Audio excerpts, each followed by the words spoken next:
Welcome to our Two Witnesses broadcast. I'm Sean. This is my good friend Pat. We want to thank you for being with us today. We really do appreciate all of our viewers and subscribers. And we want you to know this: Two Witnesses is all about sharing biblical content with prophetic insights for victorious last days living. So let's get started, Pat. What are we talking about today? Well, Sean, this is the third part of my near-death experience. Your near-death experience. Yes. You know, when we started out with this, we were just going to do 3 broadcasts. Yeah. But when we got into the heaven visitation, it started to extend itself a little bit. Yeah, a little bit. So we're probably going to do at least 4 at this point. Yeah. It may be more. It just depends on how the Lord leads. But let me do this real quick just to recap, and then we'll get back into what you were saying, Pat. So on the first broadcast, we covered what led up to Pat having this near-death experience. And he shared about how he got into disobedience with the Lord in an area where it opened the door for the enemy. According to your word, what you said, Pat, the Lord even lifted his hand off of you at one point to get your attention. Yeah. We don't recommend that, okay? But in his case, it is something that he went through. But listen, get the broadcast and view it. He talked about offense and how he opened the door through offense to the things that happened to him. He withdrew from ministry, and then it led to some physical conditions that he was dealing with. And then our last broadcast, we got into more detail about the actual conditions that you were dealing with, the events that led up to it, and the surgeries that you had to go through, the medically induced coma that you were in, and then the encounter that you had with the Lord when you went to heaven. And according to you, now we should say this to all our viewers, Pat is a seer and a prophet. So he has been to heaven a number of different times, but it was typically in the line of duty, right? Right. Ministry. It wasn't personal because he got into disobedience, but this time around it was a little different. Yeah. So that's where we were at, and you were talking about when you got there, you saw the spectrum of light and sound. Yeah. And it's quite different than what we have. Yeah, it's way different. It's a whole nother world. It's like trying to describe color to a blind man. Wow. Okay. That would be challenging. I can describe it. Yeah, that would be challenging. Or at the very least, somebody who's totally colorblind. Okay. So it's hard to really describe it if you have no point of reference for it. Yeah, if you got no point of reference, I've talked to people that I've also gone, and they all understand what I'm talking about. Right. But we all get, it's kind of like we all get sitting down. I found myself a few months ago in a room full of people that had gone to heaven. Mm-hmm. And it was like we all could speak the same language. Right. When we would talk about it, we all knew what each other was talking about, what we're meaning, because we all had that common shared experience. Common ground. Yeah. Right. But if you've never been there, if you've never seen it, it's hard to articulate. Hard to understand it. Yeah. Yeah. So anyway, I need to skip forward here a little bit. I was talking about what's in heaven, what's not, or what's in it, what is it like, and that kind of thing. The purpose of me going there was this particular trip was, and don't get me wrong. I mean, I said this one time, and a friend of mine, Sean knows what I'm getting ready to say. That's why he's laughing. Fill me in, brother. The Lord took me to the woodshed, and then all of a sudden she looked at me. She says, "They have woodsheds up there?" I said, "No, they don't have woodsheds." But I said, it was a time of correction. It was a visitation of correction. It was an intervention, is what it was. A divine intervention, right? Okay.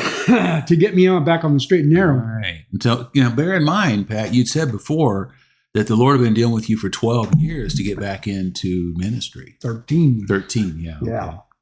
So this had been going on for a while. Yes. Okay. And you told me in one of the other broadcasts, and you just kind of did this, like, God had been doing this. Yes. Right. Hey, can I talk to you? Can I get your attention? Pretty much. Here? Hey, pretty much. Can I talk? And according to you, you were. Yeah. I was doing the ignore thing. Yeah, look the other way. Do not do. Yeah, looking the other way, hoping it goes away, right? Yeah, you don't do that. Do not do that. You don't get away with it. Do not do that. So anyway, what started was, what happened was when I got up there, this audible voice, and I knew who it was. It wasn't Jesus. It was the Father himself. spoke to me. And he said, "Do I have your attention now?" First words out of his mouth was, "Do I have your attention now?" Yeah. Anytime God's asking you questions, it's not because he doesn't know the answer. He's trying to make a statement or a point. Yeah, and if he asks you the question repeatedly, he's really trying to make a point.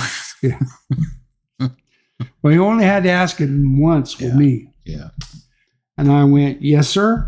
And from that on, it started what seemed to me like a multi-day. Now, I was not conscious of day or night or anything like that, but to me, it seemed like a multi-day monologue. He did all the talking, I did all the listening. Yeah. To put it short. And in this, there was a lot of correction, a lot of instruction. Okay. Now, there was a lot of correction. Okay. The cool thing about it was the word says, "You shall know the truth, and the truth shall make you free." Make you free. Yeah. Set you free. John 8:32. Right. Okay. So, having said that, I was sitting under truth. Mm-hmm. Okay. Yeah. Now, there was, even though it was a word of correction, there was not a shred of anger with it. There was not a shred of frustration with it. There was not a shred of shame with it. There was not a shred of condemnation with it. None. Let me say something real quick here. Knowing your upbringing. Right. And knowing, because you talked to me about this with your father. Yeah. And how he could be mentally and physically and verbally abusive, emotionally abusive. Yeah. There's such a contrast there, right? Right. Because you're getting straight truth, but to your point, no condemnation, no guilt, no shame, none of those negative emotions or that transferring of those negative emotions. None of that's going on. None of that's going on. Okay. None of it. Not a shred of it. So not even a hint of it. So that allows you to open up and receive it. Well, yeah. I don't know how how you could receive it any other way. Even with frustration, if there had been frustration there, I still would have received it. Well, but my point is that, you grew up underneath that. Yeah. So the tendency is to cut that off. Yeah, probably. I mean, because I'm going to tell you from personal experience, I did. Yeah. There was a point with my stepfather, I just flipped the switch and said, "You're dead." Yeah. You'll never be a father figure to me. Yeah. So I'm just saying that because, God knew how to communicate to you. Right. Right. Yeah. I think it's important that what you bring out there, that there's not a shred. Yeah. Of not even a hint of it. Not a hint. No frustration. No. And so there's no transference is what I'm trying to get. There's not. At here. But there is pure truth. Strict truth. Okay. That's all there was. Nothing but. And so he started to lay out step by step what I had to change, how I had to change my behavior towards other people, because a lot of them got the stiff arm. Mm-hmm. I didn't want them close. Right. I didn't want to get hurt again. Yeah. I didn't want to go through disappointment, all that letdown and all that mess. And a lot of this was, to your point, was directed towards the church, the body of Christ. Right. Okay. Right. And so I did not want to. And then even after we went through that process of where we had left the ministry and stuff, the Lord still brought kingdom relationships into our lives. Now, I held them at a distance. Mm-hmm. I wasn't going to let them close. I wasn't going to let them in. I wasn't going to give them authority to speak in my life and all that stuff. Out of fear. That's what it was. Pure and simple. Fear of rejection. Fear of getting hurt again. Fear of whatever. Can we stop for a second on Sure. that? Because you brought up rejection. Yeah. And I know we talked about this before, that was really the inroad where the enemy was at to push your button. Yeah. And I think you told me that you knew this is something you had dealt with in your life. Mm-hmm. This wasn't something you hadn't dealt with before. Yeah. But at the time when you were being attacked by these leaders, right, that you were caught off guard, let's say. And particularly the enemy focused on what caused that rejection to be activated in you. Right. Mm-hmm. So with that being said, there's this trigger, right, that was there that had been there before and you knew about it, but this time around you didn't catch it Yeah. until it went in. I guess it went into activation. Right. Full blown. Right. And so that's a big part of what put you in the tailspin. Yeah. So hindsight for our viewers, because I'm sure there's viewers, I know I've had to deal with rejection. I think we all have to some degree. If you live spending any time on this earth, you're going to have to deal with it sometime or later. Just like offenses, Jesus said it's impossible that offenses won't come. They're going to come, right? Yeah. Hindsight, though, looking at the fact that there was the flank that was open was really that root of rejection. And then looking at how God began to speak to you. Yeah. With that in mind and looking at that situation, what would you say to our viewers about should they find themselves in a situation where that rejection root starts to kick in? You go to the Lord, your healer, with everything in you. Okay. Yeah. I mean, you don't go to the Lord, your deliverer. You don't go to the Lord, your savior. You go to the Lord, your healer. The Lord, your healer. You go after him like bloodhound on a trail. Okay. Okay. And with everything within you. Okay. Because you don't just recover from this. Okay. It takes God doing a work in you to bring that healing. You can't heal yourself. So just like in the natural, you get a nasty wound in your body. Yeah. There's a process that your body just has to go through. Well, not only that, it takes some assistance to go through it. Yeah, yeah. Right? Yeah. I mean, it's not something you can just heal yourself. No, you cannot. Right. It's not a finger prick. It is not a stub toe. Yeah. Well, I mean, you told me before that this particular offense came with a barb. Right. Right. So, I mean, it was a hook in your flesh. Yeah. Okay. And it's a hook. The hook in the flesh was really because of the root that had been dealt with. Yeah. Right. Now, I actually got snagged by a hook one time. And I mean, they have to clip the head off that thing, pull it all the way through. I've been snagged myself before. Yeah, you got snagged? Yeah. Yeah. Yeah. And if you get snagged real good, then they do have to cut the hook and pull it through. Yeah. It's no fun. No, they don't. Yeah. You can this kind of works the same way. Okay. It's a good metaphor. So we see just the extent of what it was and how it affected you. Yeah. Why it affected you. Yeah. And so as long as that hook's there, you're in a compromised situation where it's not going to heal on its own. Right. You got to get rid of it. So to your point a minute ago, you would say to those who would find themselves in that situation, you've got to set your face like a flint and really go after the Lord, and specifically to get the Lord, your healer. Yeah. Okay. In that area, because this is not, it can be demonic, but it's not necessarily demonic. It is a wound of the soul, and you need the shepherd, the good shepherd, who restores your soul. Yeah. And here's the thing about it. Most of the time, he is going to use people. Okay. Just saying. Be ready for it. A fair warning. Yeah. If people offended you, get ready for him to use people to restore you. Yes. He will. Okay. It sounds like God. Yep. Sounds like something God will pull in. Well, and not only that, but, there's that principle that whatever you've gone through, once you're restored, then you have authority in that area. Yeah. And part of that is because you've got to work through that, right? To have that authority. Yeah. And so the Lord started speaking. He started releasing the truth. I did not understand it at the time I was sitting under that truth, or whatever position one it was. I don't know if I was standing or sitting, whatever. I just knew I was there. Yeah. I was getting set free. I was getting healed. I was getting delivered and set free in some areas that I desperately needed. Yeah. Stuff that I had dealt with for years, the rejection issues, the fear of man issues. My gosh. I spent most of my, I came to the realization the other day, I spent most of my ministry life afraid of people. Really? Well, guess what? That'll really do a number on the prophetic. Yeah. When you're called in the prophetic. Yeah, didn't Jeremiah good. Have a little problem with that? Yeah, it's not good. Yeah, and then the Lord say to him, "Don't look at their faces." Yeah. Don't be moved by. Now, the Lord had done a great work in me before that point, as far as not going to look at their faces. Right.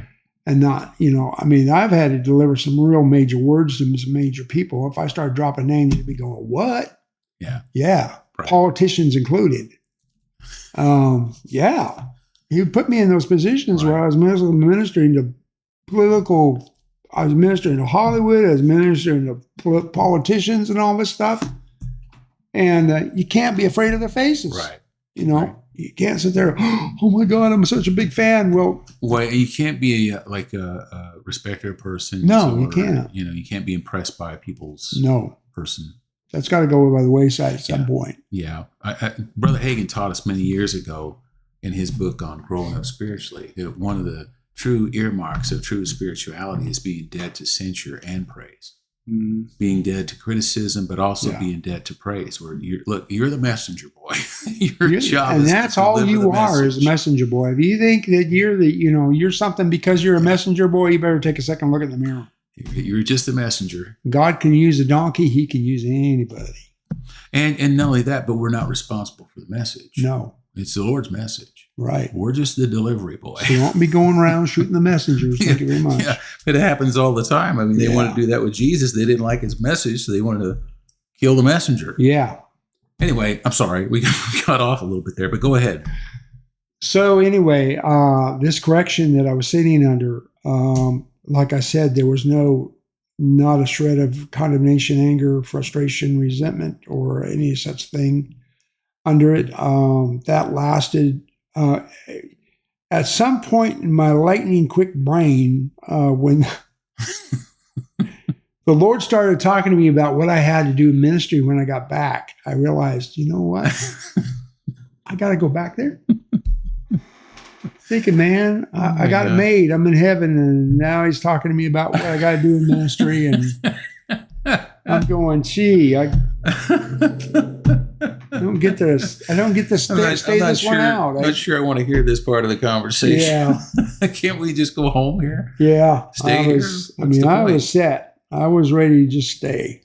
But that's not what the Lord had. Well, and that pretty much where Elijah found himself when he was in the cave. He was like, it's enough. Well, actually, he was under the juniper tree, right? Yeah. And what was the Lord's answer? He sent an angel and cooked some cakes for him and gave him some water, and he ate that, and he laid down and he did it again. What he did was give him milk and cookies and pat him on the head. Pat him on the head, say, all right, son, you'll be all right. Take another day of rest here. Right. Meet me over at the mountain. Right. Or meet me at the cave, I guess. Right. Yeah. But anyway, so I mean, I got, I got the rod of correction. Now, you say rod of correction, but yet it wasn't really brought with any kind of attitude. No, there's no attitude. It was just straight. I say the rod of correction in jest because there was not any kind of like shaming or any of it with it. None of it. It was just the word. Just the word, straight word of truth is what it was. So let me just make a point here real quick. So I think sometimes how we receive that is what it is, right? Yeah. Like if you receive it as a rebuke, it could be a rebuke. If that's how you receive it. Right. If you receive it as correction, it'll be correction. Well, yeah. Yeah, that's true. Because for me, and we don't have time to go into my experience, but one thing I did take away is I asked the Lord, help me to understand, right? Yeah. And so the Lord gave me a scripture, and to me, at first, I thought it was a rebuke. Uh-huh. And I said, Lord, are you rebuking me? He says, no. Yeah. I said, well, are you correcting me? He said, no. I said, what are you doing? He said, I'm giving you understanding. Yeah. That's what you asked for. Yeah. And so it's the same kind of thing, Pat, because there was no attitude with it. Right. The Lord was was very matter of fact with me. Listen, you asked me, I'm telling you. Yeah. This is what happened. Yeah. Okay, but I'm with you. I'm for you. We'll get through this. Right. Anyway, I'm not going to go into my whole story, but I just wanted to bring that out because sometimes it depends on how we receive it. Right. Right. So anyway, I got back and the Lord's instruction, I started making, and the Lord told me, he said, don't wait till you're fully recovered from this before you start ministering. Okay. I got back and as soon as I got off the ventilator, because when I came back, I was on the ventilator, and Sean shows up, Bless his heart. Drugs will mess you up. Yeah, did you? I can't talk to Sean. And I can't figure out when I go to say something, nothing comes out. Yeah, nothing was coming out. And I'm trying to talk. Well, you're trying to do charades with me too. Yeah, we'll get into that. I'm sitting there thinking, I can't talk to Sean. And I can't communicate. And your drug, what's going on this here? drug mind thinks I must be dead. Your drug-addled mind. Yes. Okay. My medicated mind says I must be dead. Right. I can see him, but I can't talk to him. I'm laughing only because I know the rest of this story here. Yes. Okay? But it's not funny, but it's funny to me because I know the rest of the story. It was funny. Yeah. It's funny now. It wasn't funny when it happened. Wasn't funny then. So anyway, I finally resort to charades, trying to communicate with him, and I'm trying to communicate. When I first saw you, I thought I was dead. Right. Okay. Well, Sean's no good at charades. I'm not good at all at it. And I wasn't getting anything in the spirit. No. Even believe me, I was trying. I'm like, Lord, what in the world is he trying to tell me here? I have no clue. And I couldn't get anything from the Lord either. So I'm sitting there looking at Sean, not able to communicate, thinking, well, if I act it out, he'll figure it out. Well, he's doing the charade thing. Do you mean this? Do you mean that? Do you mean that? Yeah. None of it's right. No, but even then, I couldn't even understand what he was telling me, whether it was right or not. Yeah. So anyway, I don't know at what point, some point, you decided to leave. Yeah. And that's right around when I started my road to recovery. Well, we should say also that he had a tube in your mouth. Down the trachea. Yeah. And he had, oxygen in his nose. Yeah. And he had wires attached to him. So he couldn't talk at all. I was wired for sound. Yeah. Except nothing was coming out. Nothing was coming out. That's for sure. But yeah, I had multiple IVs going in each arm and all this stuff. And so they were working hard at trying to get the infection under control in my body. It was just systematic infection. It was system-wide. My entire body. I was swelled up. I got pictures. I was swelled up like a balloon. Yeah. You know. Yeah, I do. You saw me. Yeah, I saw it. To me, I was like, wow. I mean, I didn't, you were so different than, not the Pat that I know. You're just outwardly completely different. Yeah. Misty's, my wife's brother went through this, different set of circumstances, but he also went into septic shock. And he looked like the Michelin Tireman. Oh.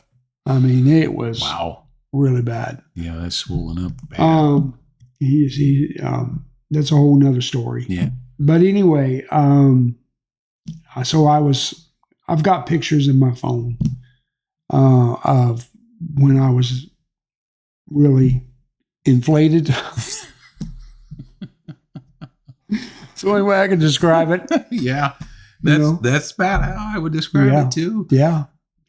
I mean, I look skinny compared to back then. Yeah. But anyway, and so this process, healing, the surgery, all that stuff, I was on fentanyl part of the time, and I was on Dilaudid for about 2 years. Oh, wow. Okay. 2 years? 2 years, oh, approximately man. 2 years. Lord have mercy. They would take me off and I go back on as soon as I got the next surgery. Sure. In a matter of 2.5 years, I went through 5 major surgeries, all of it intestinal. Yeah. Okay. I recall. I think the shortest surgery was like about 8 hours. Ooh. Okay. To make a long story short, I went through these 5 surgeries. I had multiple complications. And so during, right after those first 2 surgeries, I developed a condition called a fistulus. Yes, I recall. Okay. And I was sitting there eating one day. I finally got back on the food.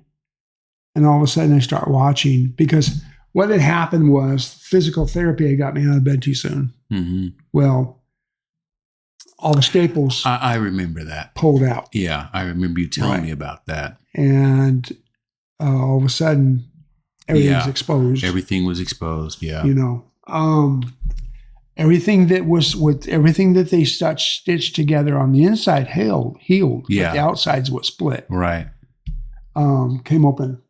But you had the fistulas too, though. Yeah. So the fistulas were something that was really interesting. Right. I recall. Okay.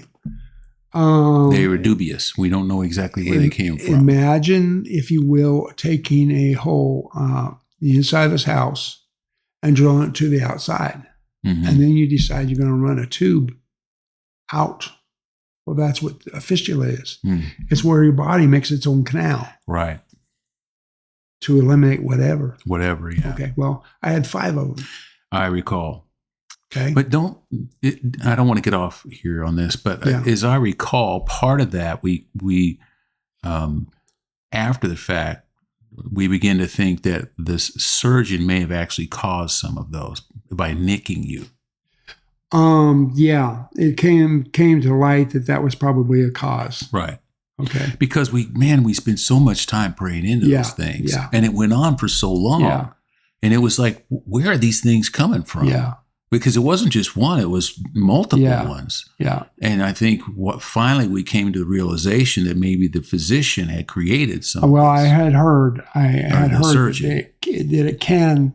It can. I don't know that we don't know for sure. Yeah. But it can be caused by that. It just seemed to me like there was an awful lot of them, and it went on for an awful long time. Yeah. Well, I did live with those for a long time. Probably 2 years? Yeah. Yeah. And we kept praying and praying and praying to get you over. Well, they were going to give me a year to see if, she said, sometimes these things will heal up. Yeah. On their own. They didn't heal. They did not heal. Okay. And so I'm sitting there eating breakfast one day, and all of a sudden I start watching my breakfast pop through the abdominal wall. Yeah, through the abdominal wall. That was an interesting experience. Yeah, I think you were eating bacon, pancakes, or something. Bacon and scrambled eggs, and syrup. Yeah, and all of a sudden it started coming through the abdominal wall. And I'm like, what is this? This is your breakfast. And I'm thinking, this shouldn't be happening. No. Misty was there. Yeah. She says, honey, I think we got a problem. We got a problem. Houston, we got a problem. Yeah, Houston, we have a problem. The nurse freaked out over it. I'll bet. So they put me back in the hospital. Yeah. And readmit you. Yeah. Because I had transferred for half a day to I remember. Yeah, I transferred to a rehab facility. That lasted half a day because all of a sudden this developed. Yeah, and there were also issues with, we probably shouldn't go into this in too much detail, but there was one place that you were at where the help did not have the best bedside manner, let's just say it that way. Yeah. And you had to get out of there. Well, it wasn't just that, but every time I would ask the surgeon a question, he said, I got to make a phone call. It's not reassuring. That's not very reassuring. Kid you not, this actually happened. My lightning quick in the mind finally figured out this guy doesn't know what he's doing. Doesn't know what he's doing. Then later, on a subsequent visit, he admitted that I was the most advanced case they'd ever seen. Mm-hmm. In fact, they had never seen anybody survive it. Yeah, well, to your And the point, Lord had told me, get yourself out of this hospital, get into the main hospital. Right. And there's going to be people there that can really help I remember that. I remember you telling me that. Yeah. And I remember your wife, and making arrangements to get you out of there and get you to a different place where you could get the kind of treatment you needed, because where you were at was not working. Yeah. That first hospital stay was 4 months and 9 days. Yeah. It was a long time. Flat on my back. Yeah. In bed. A long time. How many surgeries? That was 2, wasn't it? That was the first 2. The first 2, yeah. Yeah. They had me wait for the next December. I remember that. Yeah. We're waiting for the healing process, the natural It never happened. Yeah. I remember that too. Somewhere in there, my drugged up mind, because when you're under these medications, it really messes with your ability to recall Sure. Yeah. chronologically what happened. Yeah. I mean, you can remember things, but not sequentially. Yeah, sequentially is out the window. Yeah. Okay. And there were times when I would get things confused as far as what happened when and all that stuff. At some point, we wound up switching hospitals. I remember that. Yeah, and surgeons. Yeah, I remember that too. And so we went to a specialist. We found one in downtown Dallas. And he got me through the rest of it. But the level of care went to a whole nother level when I got into that hospital. Right. It was like going from being the best way I can describe it from a bunch of amateurs who are trying to figure out what they're doing. Mm-hmm. Now, as far as the surgeon, Yeah. the nurses were. Now the nurses, they were on a whole nother level. They were pretty skillful, as I recall. They were very skillful. Yeah. Okay. Because I remember you telling me that most of them, you knew what to do, but they knew what to do as well. Yeah. Yeah. Okay. But as far as actual surgical care, Yeah. a whole nother level. That's where I think it opened the door for all those fistulas, because that went on and on and on. Yeah. But anyway, so. And it wasn't until you got out of that environment and we got you into another one that stuff started clearing up. Yeah. Well, surgically corrected. Right. That's what it was. Except for two of them. I think a couple of them did heal. They did heal Yeah. up. They were subcutaneous. Yeah. Okay. Okay. In other words, Without getting into all the technicalities. Yeah. Sorry. They were, yeah. But anyway, so, in all honesty, it was the nurses that were really safe. You know, that and the prayers of the saints saved my life. Well, as I recall, and we're going to wrap this up here because we're running out of time. But as I recall, the Lord was giving you direct download. Yeah, that was the cool thing about it, was the Lord would tell me what was going on in my body. And then you would watch them come in, and some of them were doing exactly what they needed to do, and others were not. Yeah. As I recall. Yeah. You knew because the Lord was telling you. Well, not only that, you told some of them because this is what needs to be done. Because of the dressing that had to be changed, the wound vacs they had on me, the dressing, they had to be changed at least once a day, sometimes multiple times a day, depending on what was going on with me. Yeah, I remember. Okay. And so I would literally glove up and help them with when they were working on me. Yeah. Okay. Yeah. And they would ask me, why in the world are you doing that? It was the only control I felt like I had in my life. Well, and not only that, but the Lord had shown you what to do. Yeah. I mean, you were as knowledgeable about what needed to be done, even in terms of the medications, as they were. Yeah, that was the really weird thing about it. I remember the Lord was giving me understanding, direct download on what needed to be done. Yeah, He was. And so, I mean, at one point, what's interesting about that is, even though under the medications and everything, you're still getting that kind of clarity. Yeah. Well, part of the situation was there were times when the wound care nurses weren't available, so the doctors or other nurses would come in who had never done this. Yeah, and I remember you telling me that. And I'm under the Dilaudid and all that, and I'm telling them step by step. You're telling them what to do. Yeah, you told me about that. I remember it. Yeah, and I'm able to recall step by step and not miss anything. Yeah. What to do. Yeah. Because it was when we first started into this, it used to be it got shorter as I healed, but when we first, it was a 2-hour series. Wow. Procedure. Yeah, procedure. Yeah. Every time. Yeah. 2 hours. Well, I remember you telling me that, and I remember at times Misty was there. And she was helping you. Yeah. And you when I would be at home between surgeries, Misty was doing it. Yeah. We would have a healthcare nurse come in. Yeah. Twice a week. Yeah. And do it, but the rest of the time Misty was. Well, and I remember you telling me Misty's working all day and staying up all night with me. Oh yeah. And I was praying for your wife nonstop. It just about going through run her into the ground. I know. And you know, I think I talked to her at least once or twice and said, look, I just want you to know I'm praying for you. Yeah. I know this is not easy. You know, we're with you guys. Yeah. We're doing everything we can to help you, and you will get through this, you know. Yeah. That was a really hard time. Yeah, it was. I remember it. I mean, I remember myself just being like torn up inside. Yeah. Literally Yeah. just torn up because, I knew you guys were both going through it. And I was praying for you all the time. And I could feel at times, the turmoil you guys had to deal with because it was nonstop. And it seemed like it just wasn't fixing itself. No, it wasn't. I was watching my skin break down because I had stomach fluid. I had stomach acid. Yeah, I remember that. Coming through the fistulas. And it was leaking through, yeah. Well, what that does is burns anything that touches it. Yeah, it burns. It's sulfuric acid. Yeah, I know. You told me about that. And so it would literally burn. Yeah. Burn the tissues. Wow. And it was crazy. This process. Yeah, we're gonna have to quit back because we've gone over our time frame here. There's a lot more that we could say along these lines. I don't know how much further you want to get into all the details of the medical procedures, but there was so much that was involved in this. And I think another takeaway point here, and you said it a minute ago, is this could have been avoided. Yeah. This didn't have to go this way. Yeah. But when you're not listening to the Lord over a period of years, right, you're kind of setting yourself up for something. Yeah, you are. And I don't know, you obviously you didn't intend to do that, but that's what the end result was. Right.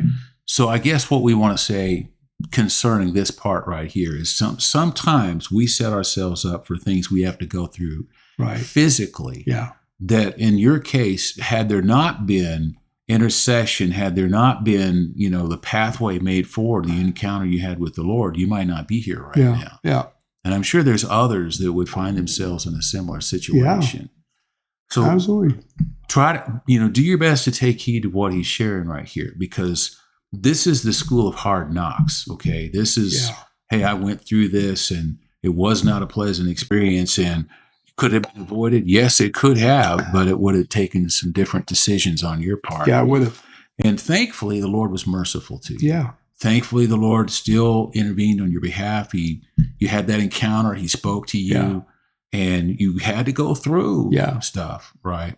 But you did come through it, thankfully. Yeah. In fact, there was a couple of times I remember an angel coming in. The doctors and nurses are trying to figure out what to do, and the angel would say, "Tell them this." Yeah, I remember that. Okay, and I called Misty over, and I'm like, "Misty, I just had angel visitation," and he told me to tell the doctors this. How do I explain to them about angels showing up? Yeah, telling me what in medical terms, medical terms to use. Yeah, and telling them how to do it. And we had one. She was a real strong Christian nurse. You told me about that. Yeah. She looks all of a sudden. She looks at the ceiling and she says, "Here's what we need to do." And it was word for word what the angel just told. She, unbeknownst to her, I told her later. She just absolutely freaked out when I told her. She said word for word what the angel just got to tell me. So the angel released the word. She caught it. She caught it. Yeah. Yeah. Not realizing she was catching what she was doing. What was going on. Yeah. I explained to her later. Yeah. She was like, "Oh my gosh, that really happened?" I said, I understand what you're saying, because in the prophetic realm, things are caught. Yeah. Right. Mm-hmm. So things go out, and if you're perceptive, you can catch that in the spirit. And that's what happened in her case. That's what happened. So listen, we're going to end this for now. We have a lot more to say on this. So we're going to continue on the next broadcast. We'll talk some more about what you experienced in heaven. And then also we'll talk about where things are at now at this point in your life. But we want to thank you again for being with us. We want you to know this. We are on YouTube. We're also on Facebook, and we have some Instagram shorts that we've done. We also have a email that you can email us at. It's twowitnessesbroadcast@gmail.com. Twowitnessesbroadcast@gmail.com. You can comment down below. Let us know what you think about the program. If you'd like to send us an email request, you can do that. If you've enjoyed the video, press the like and the share, and it always helps us to build the channel if you become a subscriber. So again, we want to thank you for being with us. And until we're with you again, we are Two Witnesses.